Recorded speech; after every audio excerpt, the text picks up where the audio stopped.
Hello, hello, hello! Ito na naman tayo. Magluluto kami this time ng pasta. And bolognese pasta. Yan, ipapakita ko sa inyo. Siya magluluto kasi kapag European dish, wala akong alam sa European dish. Siya ang inaasahan ko, or si Robert. So, pasta, dahil pasta siya magluluto. Hindi ko alam paano magluto ng pasta. Hindi ko alam ilang minutes pinapakuluan, ano mga ingredients. So, ito yung mga ingredients na binili niya. Basilicum, fresh. Yung basilicum ni Robert, ito tuyo na. Kailangan ko nang itapon pala ito. Ito, tuyo na siya. So, ito na ipapalit natin doon. Tapos, bolognese sauce. Arrabbiata. Ay, arrabbiata. Sorry. So, you see? I don't know. And Ground beef. Ground beef. But with pork too. 60% beef.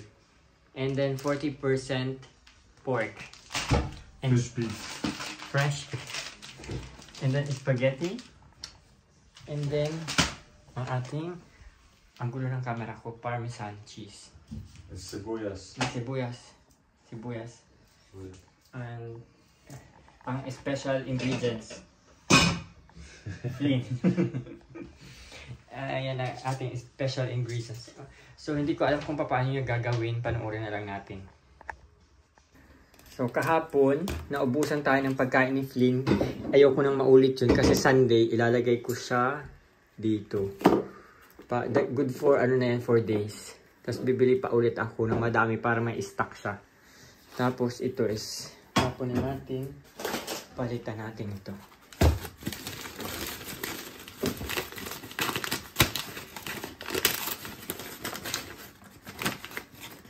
Ay, ilagay ko na lang doon. So. Flynn, ano nang gusto mo sa buhay? Ganyan na lang? Parati na lang ganyan? Apa. So, ano ang lulutuin mo? Can you talk in Tagalog? Ano ang lulutuin mo? Ano ang lulutuin mo? Ako ay nagluluto spaghetti bolognese. Ang spaghetti bolognese. Very good. Very good ka talaga. Ay, Flynn. Diyos mio. Spaghetti bolognese kasama Flynn. Kasama si Flynn. Kasama si Flynn. Oder Flynn? Flynn, ja. Lalaki Flynn. Nee, Malaki. Groß. Malaki na si Flynn. Malaki na si Flynn. He's big enough. Yeah. To be put in bolognese.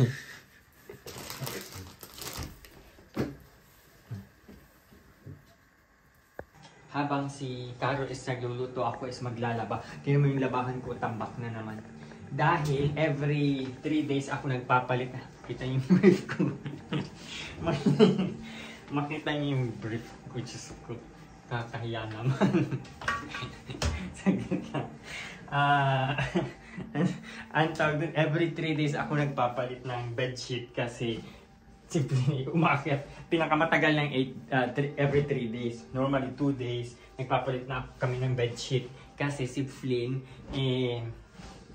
natutulog sa amin.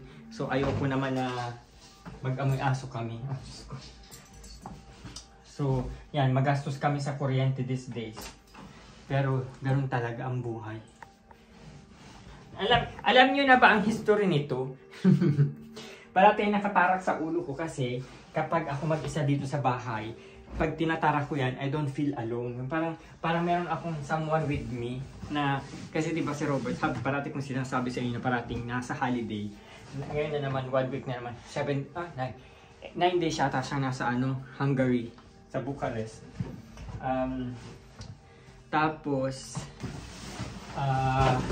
parati akong parang feeling tingnan mo kung sana wala kayo makitang brief. Yan yung kadaming labahan ko. So, lalabahan ko siya ngayon, pero hindi lahat kasi gabi na baka magalit ang kapitbahay namin. Flynn, dahil sa'yo ang dami namin labahan, yan. Isi-separate ko muna ang puti at itim at ang dikolor. So, anyway, iniingatan kung hindi niya makita yung ano, yung brief. Bakit brief? Ayan. Yan yung mga ano ni plenty na ang dami namin mga bed sheet every 3 days. Ay, sakit sa ulo nitong asong ito. So, hindi muna natin tinuloy yung paglalaba kasi sabi ko tawagin ako pag mag-start na siya magluto kasi papakita ko sa inyo. Saglit. Ooh! Ang camera ko ay ang gulo. Naghiwa siya ng sibuyas tapos 9 minutes yata. 9 minutes siyam na minuto lang, Oda? 9 minuto lang. 9 minutes and Yeah, you will cook it 9 minutes. Oo? I don't know. I just test the noodles. Okay. And then you will start that. No, I will start now. Now? Yes, now. Okay. Ngayon. Inilagay niya na ang sibuyas. The next is ang hot flesh. Ground beef. What do you call this in English? Ground meat. ground meat.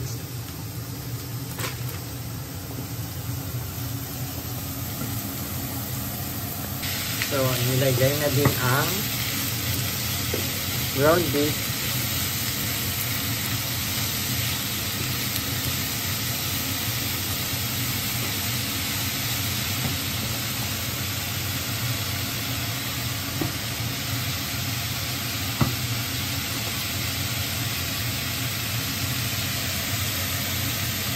You are cooking with love, baby, Oda? Yes.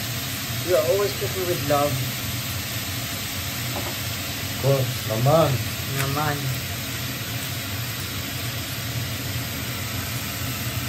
What are you doing there?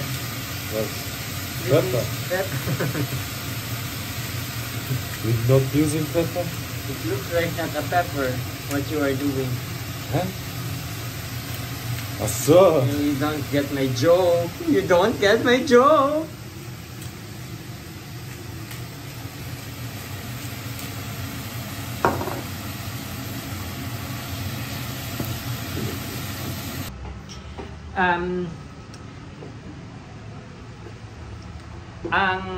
Oy, para meron kayong idea kung magkano yung nabili namin ngayon, yung meal namin for today is 10 euros.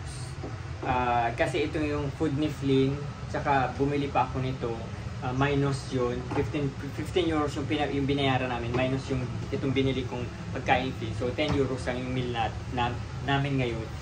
Kasama na yung pinakita ko sa lahat na ingredients. So mura siya, di ba? Hindi katulad sa Pilipinas, mahal. So, good for 2 persons na 3 servings na siguro yun for 3. Good for 3. So, mas nakakamura talaga kapag nagluluto kaysa sa parati sa restaurant kumakain. Kaso, mas mura kapag yung mga frozen yung binibili namin kapag wala kami time magluto. Pero, minsan kailangan mo din magluto kasi hindi naman pwedeng puro frozen na yung kinakain. Minsan-minsan lang kapag mabilisan.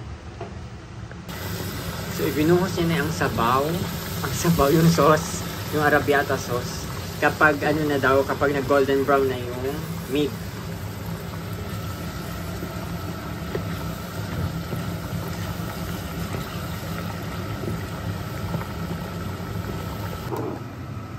So, luto na daw ang ating sauce. At ang ating pasta is luto na din.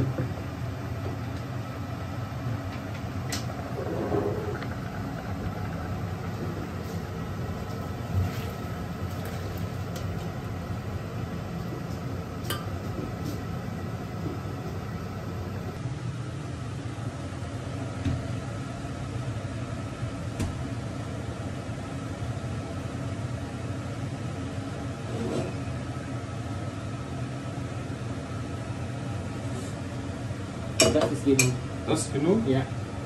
Okay. So, syempre, ipag-ready ako ni Afam ng ating pasta. Thank you so much. Yeah? Yeah. Genau. Perfect. Thank you. Noch Käse drauf. And with Parmesan cheese. Thank you, baby. So nice. More? Yeah, das ist schon okay. Danke. Basil.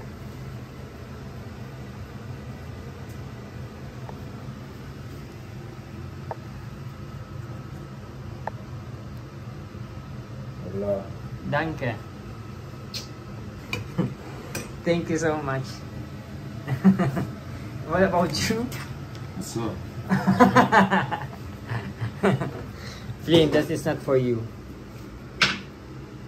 No. 999. 999. So, kakain muna kami. Tingnan mo yung portion ng pagkain ko.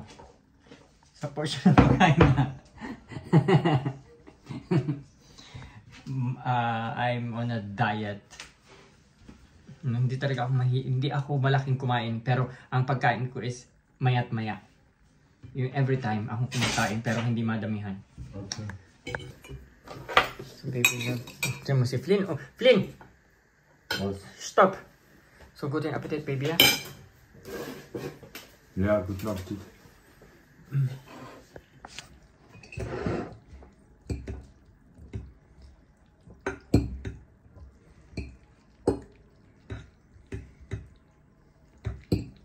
Let's try.